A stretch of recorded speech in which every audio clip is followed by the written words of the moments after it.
I'm a part of Dr. Mora and Dr. Landgren's lab, and they're involved in using data science or patients' genomes to basically stratify myeloma patients into these categories. So myeloma, as you know, we know is referred to as a heterogeneous disease. And what that means is that it comes in a lot of flavors. So saying someone has myeloma in this day and age doesn't tell us much other than they have a cancer that involves their plasma cells.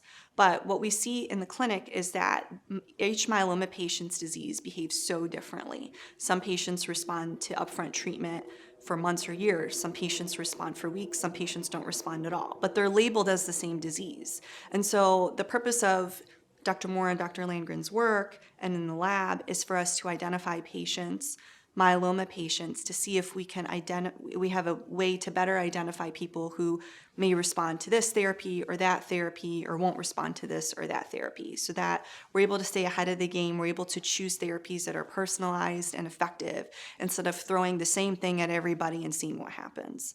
So that's what their work currently involves, and it's very promising work. It's very exciting work. I think it's really going to change the paradigm of the way we classify myeloma patients and the way we treat myeloma patients. What is done to figure out a personalized treatment? So we look at patients' genomes. So we interrogate usually whole genomes, and we look and see if there's certain patterns within the DNA, defects within the DNA, that are more predictive of a patient responding to certain drugs better than others. So we make correlations based on disruptions in the DNA and patient outcomes and patient responses to treatment.